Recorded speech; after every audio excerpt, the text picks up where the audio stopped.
I was hungover and medicated, coming from what started as a wedding weekend in Mexico and turned into a few weeks of writing and not writing. On this flight, there were 1,000 things I couldn't say out loud. One was that I was moving back to Los Angeles. I'm only comfortable when I believe I don't live anywhere. But the New York City storage unit constituting my home for the past 4 years was closed up. The boxes all on a truck, probably stalled on an expressionless highway in the middle of the country. That was Stephanie Danler reading from her new novel, Stray. Stephanie, welcome to our virtual show. Thanks for joining us. Thank you so much for having me. Now, I believe you're locked down in Los Angeles. What's it like doing a book tour from behind a screen? There's a lot of camaraderie between writers and there are a lot of opportunities, but it doesn't quite feel real. It's not like when you're connecting with readers or you're in a room full of people. I don't know yet. The events are ramping up as we speak. But I'm trying to look on the bright side. Now, your new book is a memoir, which was not an easy choice because Stray looks back at your childhood, your adolescence in California, and your relationships with your family. The title does evoke a rootlessness. Like you said in your reading, you're only comfortable when you believe you don't live anywhere. Can you tell us a bit more about that idea of place? Yeah, I think I lived in New York for a decade before I moved back to California.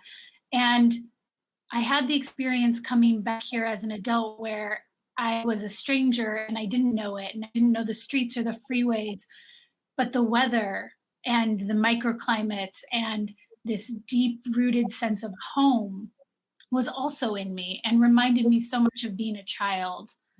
Being here caused me to start remembering my parents in a way that I never would have been able to access when I was in New York, when I was bouncing around all over the world, in many ways avoiding my hurt. Indeed, the book does revisit some traumatic experiences, including the issue of addiction. And it's a very brave look at some of the pain that you and your family have endured. And there are times when it seems like the roles are reversed, with you acting as the parent for your mother and father.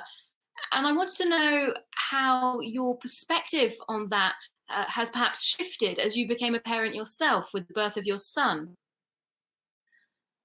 I I mean, everything shifts when you become a mother. Your ability to empathize with your own parents skyrockets. I think what I realized when I had Julian was how hard it must have been for my mother to be a single mother. How she had me at 24 and I had Julian at 35. I had 11 extra years to work on myself essentially.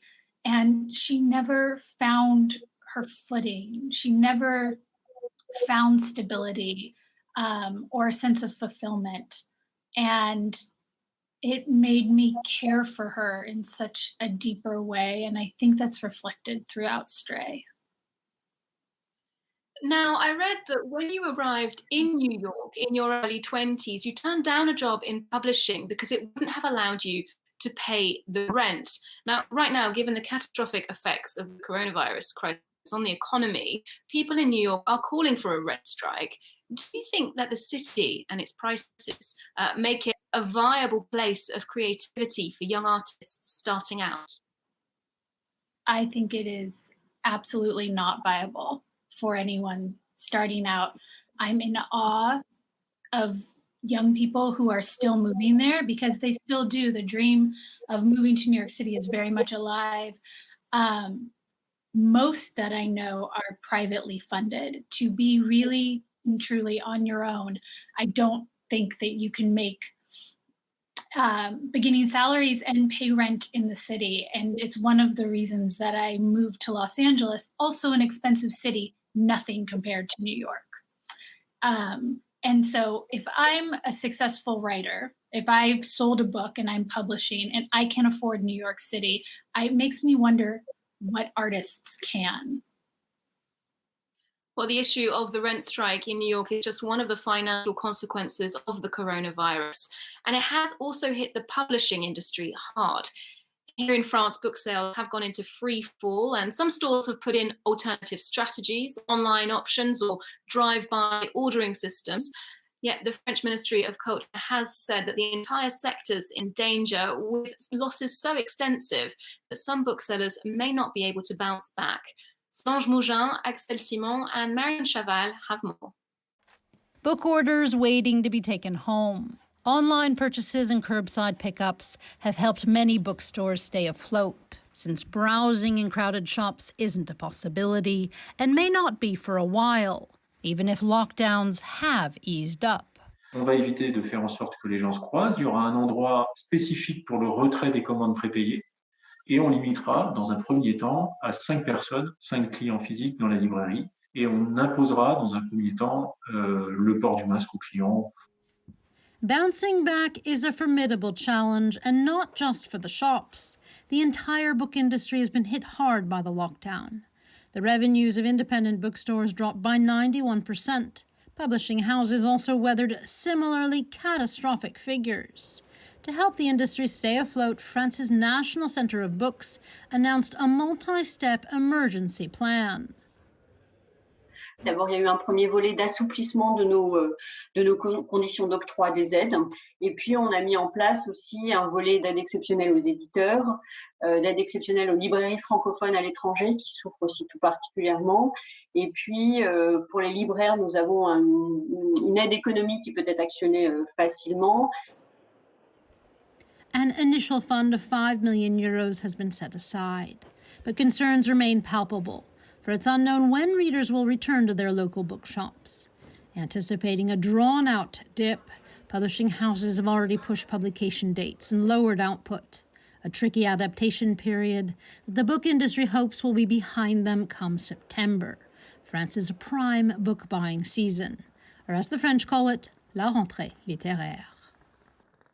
Stephanie, in the acknowledgements to Stray, you thank the people who make, read, and love books, booksellers, and independent bookstores. How do you see the future for that community of book lovers? I am partnering with independent bookstores for all of my virtual events. I have been pushing people towards bookshop.org, which is in the States, contributes money to independent bookstores. It's an online realtor. I have to believe that bookstores are going to survive. They've been through very rough times in the past, and I've heard the death of independent bookstores proclaimed many, many times, and I don't believe that this is it. Let's hope not. Now, your debut novel, Sweetbitter, was a bestseller, and it takes us behind the scenes of the New York restaurant industry, and it was really well received, adapted into a TV series starring Ella Purnell. Let's take a look at that small screen adaptation of your novel. I'm drawn towards something irrational. I know that people tend to underestimate you. I do not. You guys are everything. You're more than friends. I'm worried about you. Shot by the monster. I moved here to push myself. I like how it feels. Now, Sweetbitter is fictional, but it does draw heavily from your own experiences as a waitress. You've now shifted into a very different professional world as a full-time author, but I wondered if there were some transferable skills that you brought from restaurants into your current profession. I always say that I got my work ethic from restaurants. I don't take sick days. I show up at my desk. I write. It's not always beautiful. It's definitely not always usable, but this sort of do or die, I can work long hours, I can take it and show up. That's from restaurants. And then for making television, I mean, all of the skill set was so applicable. Just managing several different emergencies at the same time definitely was helpful. and managing personalities, I'm sure. Now, when you were working in a restaurant, you enrolled in a graduate program and you started writing seriously. And I get the impression that one of your great literary passions is poetry. You post poems on social media regularly, and you also interact with your fans and literary contemporaries around that. Poetry is something that's often overlooked when we go to the bookstore. Why should we be reading poems? I mean, poetry will teach you how to think. It will teach you how to ask yourself big questions. It will also teach you how to set a scene, to fully expose a moment and not feel the need to explain it, but it will make you a better noticer of details. It will make you pay attention differently. And that is what every single writer needs, is to pay attention. Now, finally, I wondered if you had a cultural tip for us, literary or otherwise, because during this time when many of us are looking for entertainment or inspiration, perhaps you've enjoyed something in particular recently? Oh my goodness. Yes. So many things. I'll pick television.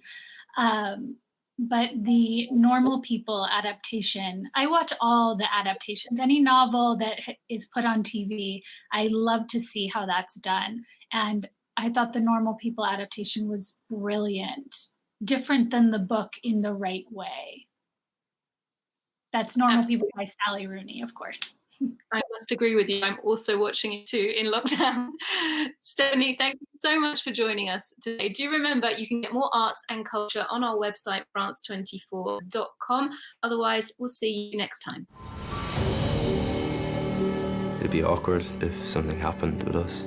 No one would have to know.